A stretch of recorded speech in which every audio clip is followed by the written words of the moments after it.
Multo sa pandemya, ang muling paghahanap. Noong panahon ng pandemya, isang malaking ospital ang napabilang sa mga sentro ng pag-aalaga para sa mga may sakit. Dito namumuhay si Dr. Sophia, isang matagumpay na doktora na walang ibang iniisip kundi ang kanyang trabaho. Ngunit sa kabila ng kanyang profesional na buhay, may isang misteryo na nagmumula sa piling pasyente ng ospital na hindi matapos-tapos ang kwento. Isang araw, may dumating na pasyente na walang ala-ala at tila nawawala sa sarili. Ang pangalan niya ay Erica at siya ay nilipat mula sa isang karatig na ospital na sobrang nakakontra sa COVID-19. Habang ginagamot si Erica, napansin ni Dr. Sophia ang isang kakaibang mga pangyayari sa kwarto ito. Sa mga madaling araw, nagigising si Erica na parang kinakausap ang isang hindi nakikita ang iba. Nagsimula ang mga kwento ng mga nurse at staff tungkol kay Erica na tila may naririnig siyang mga boses at nakakita ng multo.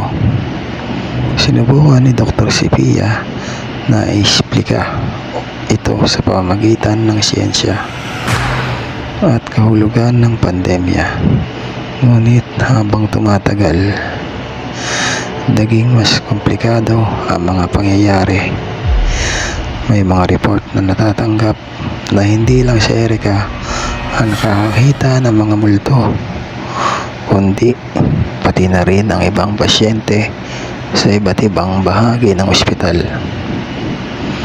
Sa pamamagitan ng pagsusuri at pananaliksik, natuklasan ni Dr. Sophia ang isa sa mga pinakamasalimuot na kaganapan sa kasaysayan ng ospital. Noong mga dekada ng 1920,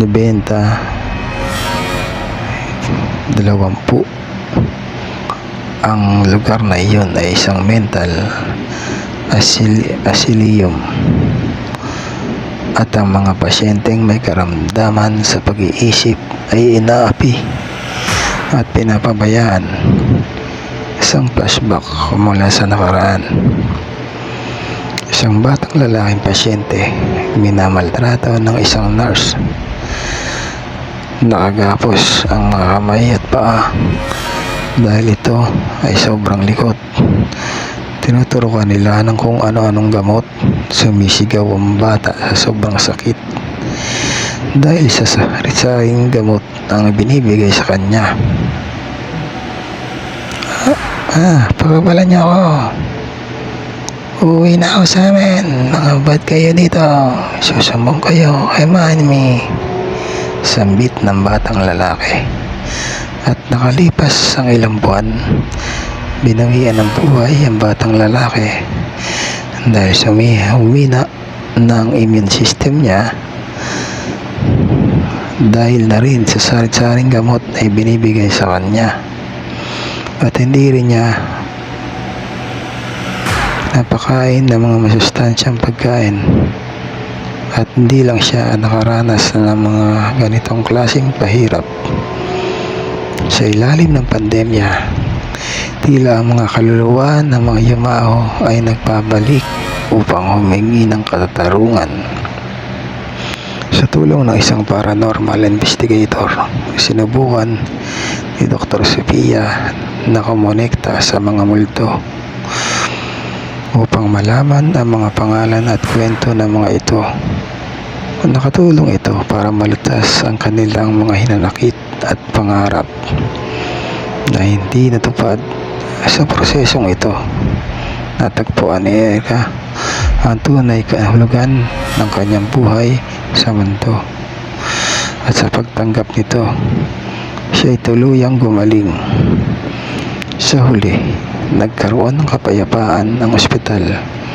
Kitang-kita ng mga pasyente, nurse at doktor ang maliwanag na umakyat patungo sa itaas. At dahan-dahan naglaho ang liwanag. Ngunit ang kwento ng multo sa pandemya ay nag-iwan ng mahigpit na aral sa mga tao ukol sa pagtanggap, pag-unawa at pag-alaga sa mga may sakit, pati na rin ang pagkilala sa mga multo ng nakaraan na nagdadala ng mga lihim at hinanakit mula sa kaharian ng mga patay.